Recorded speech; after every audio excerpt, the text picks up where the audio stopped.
Hey guys, we're Miamigo, and you're watching Toasted.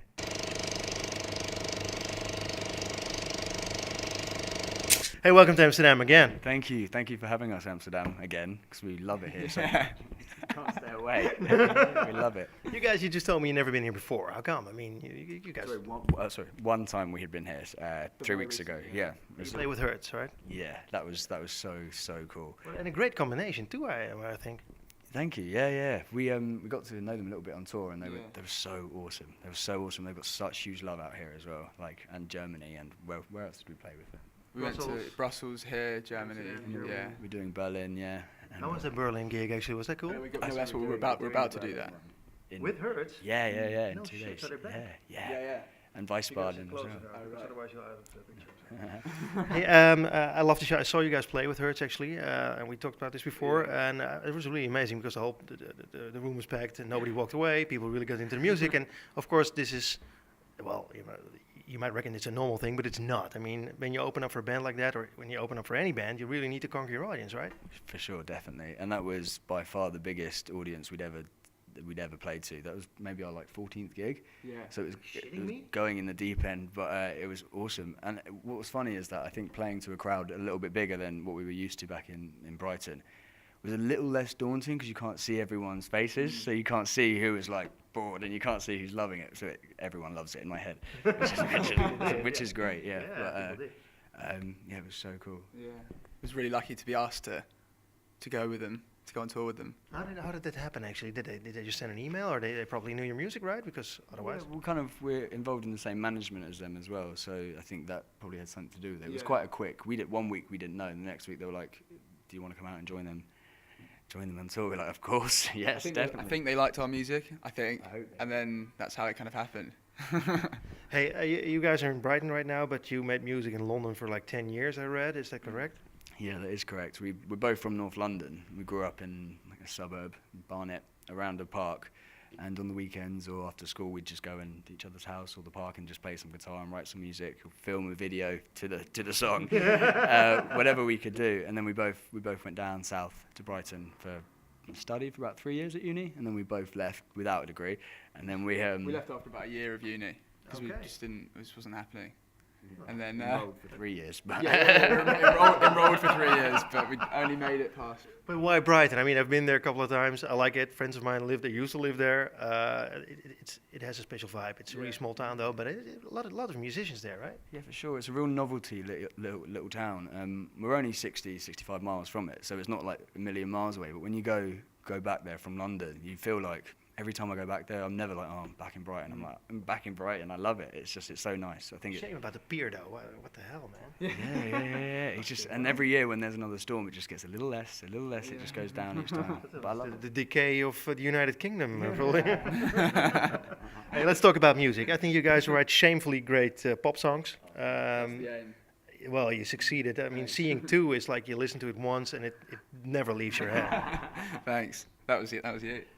Thank you. Yeah, that's probably one of our most kind of sing-along songs in the crowd, and maybe one of our most ballady ones. But that was a real fun one to do. We filmed the music video for it as well, just me and Jay and two lovely twins. But that one was that one's quite a special one. It's quite. Do you realize when you write a song like that it's a great song? I think you're so close to the music. So maybe at the time I think we're writing 1 or 2 songs a day, not necessarily 100% finished, but you get to a point you live with it for a few weeks and you're like, is this good? Yeah. Am I going mad? Does it even sound good? We never think that we always think that they're terrible until they're finished and we haven't heard them for a while. And then we listen to it a few months later and we're like, it's all right. Yeah, sometimes it takes a year to come back to it and you're like, so that's what that song sounds like, with a fresh ear, because you're listening to all the little intricate bits that no one else listens to. He does. I love it actually. I mean, and I had the same discussion with Hertz back in the days when they were just opening up. They were like, I said, when I was young, I had a discussion with a friend of mine on high school, and I was listening to Dead Kennedys, and he was listening to Ecstasy. And he said, and I was like, why do you listen to Ecstasy?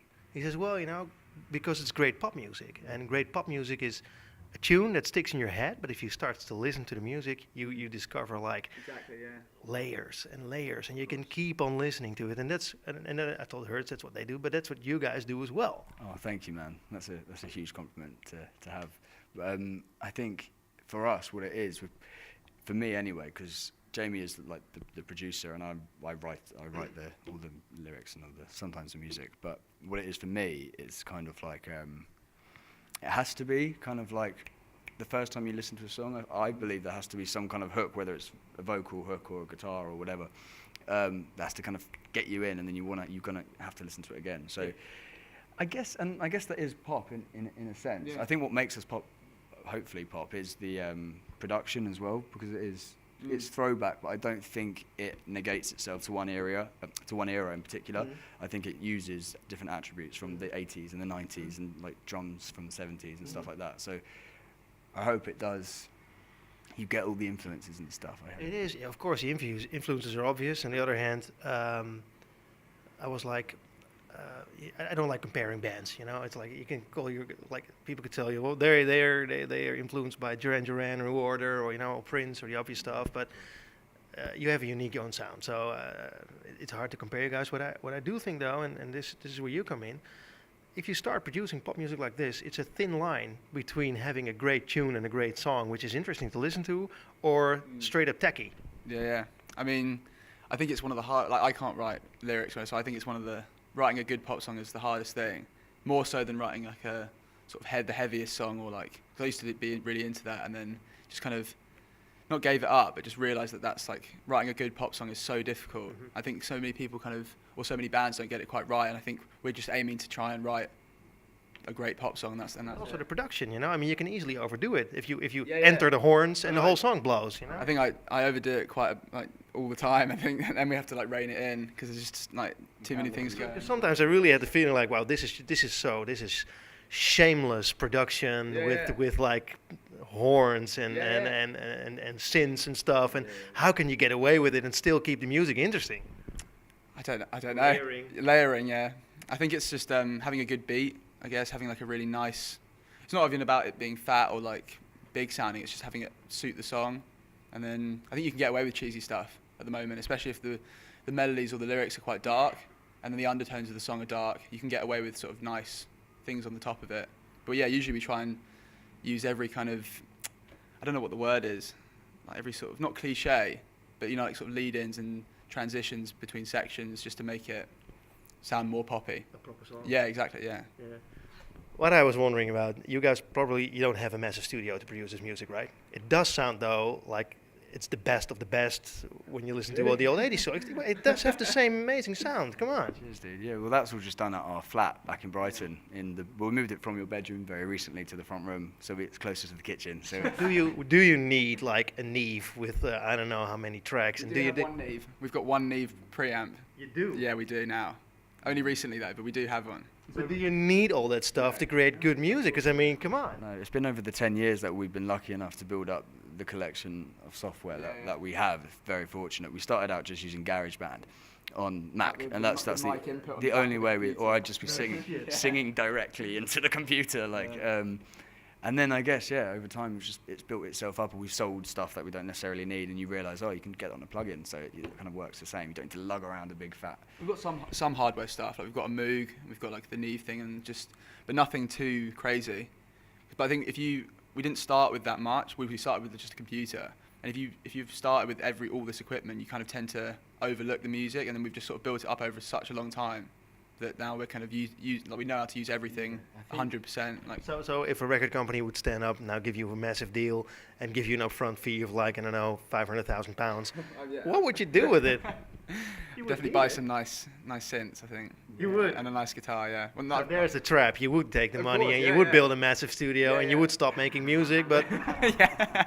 I think I'd buy a drum kit. I can't play drums, but I'd definitely buy a drum kit. Because that's the one thing we haven't got, is like a real... I mean, we've recorded real drums for songs, but that's when we have to go somewhere to do it. But if we had one at our house, that'd be great. Hey, more music. What I Want, I think it's a fantastic hit. Of course, it's been listened to a lot on Spotify. It could be way bigger, I think. I love the video. Did you actually shoot it on VHS? Oh, sorry, no. Some of it partially is VHS, and I was just looking through some old footage I had. And then I just love the grain, and I love the kind of like the Technicolor off the old kind of 90s VHS cameras you get.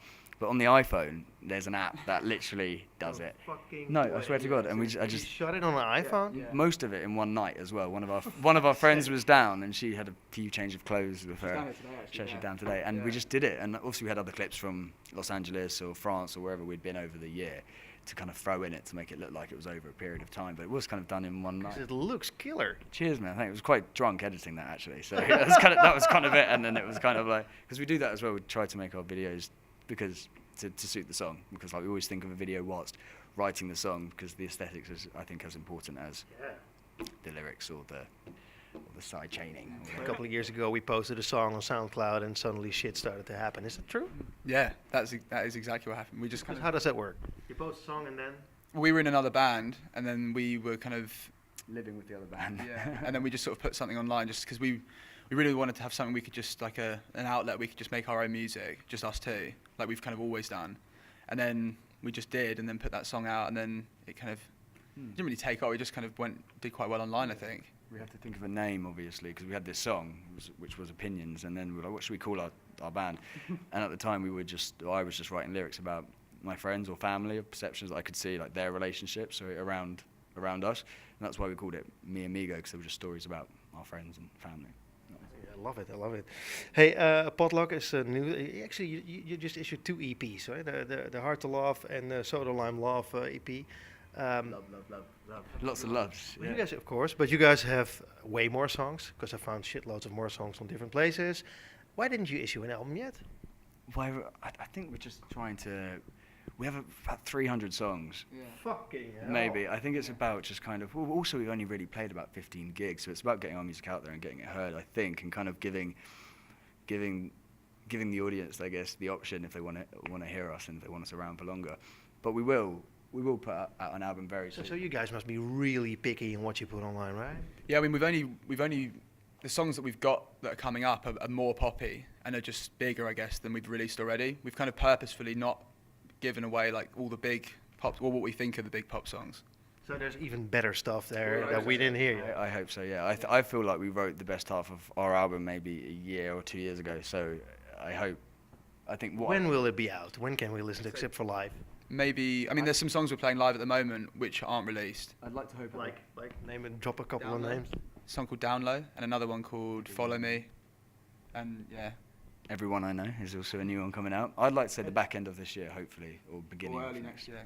Because I mean, of course, this well, I was about to say this has to be on vinyl, but maybe it has to be on CD if you want to make it back to the 90s. Yeah, no, I mean, you can put an album on with 24 songs. You know? I think that's the dream. I think that is when I'm holding the physical, and for you, vinyl, you said, but when I'm holding the physical CD with the sleeve in my hand with, the 11 or 10 tracks on the back of the album, that's the day that I'm going to be like, oh my God. Will it be 11 tracks? Because I mean, if you're so prodigious, if you write so many songs, then you could easily put out 24, yeah? I think we might do like obviously, I think sometimes less is more. So maybe just sort of 10 or 11 on the normal album, and then we might do like a sort of B-side deluxe version. I think with our entry to the kind of music industry, we want to be quite specific about who we are and what the kind of album. We're not going to have a concept album, but it is all going to be in the same world, and it is going to kind of all make sense, hopefully, eventually, when the album's out. Miamigo will make a lot more sense. So when will that be? The end of the year or sooner? I Can't hope say. it will be at the end of the year. I hope we're talking December or January. Is the deal still pending, or is it production still pending? What? It's more just that we want to release it to the right, like at the right time and to the right people. Because at the moment, if we released it, obviously, we want to get it to as many people as we can, and like we want to have the best songs. We don't know if we've written every song on it yet. We want to also film a music video, do a music video that we haven't done ourselves as well, to kind of be in front of the camera, Do you have any ideas on what the video is going to be like yet? Or? When you think of a video, you think of the. Well, Liam thinks of the video every time we make a song. There's a video for every song we've written. Yeah, I kind of storyboard it and draw out physically and stick it all up on our bedroom walls and stuff so I can see where it's going. And I know you guys, of course, you're still busy producing this and making this, but film music or making a score, that would be something for you guys as well, I think. That would be amazing. I'd love to. We love John Carpenter as well. Obviously, huge in the 80s, but one day that would be awesome. I think if we kind of had creative charge in the film aesthetically and then the music, that would be.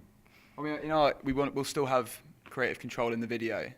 Whether we'll direct it or not, we're not going to be behind the camera necessarily, but we want to still focus, like have our creative input on the video, like what's going to happen, like the visuals on it, and that kind of thing.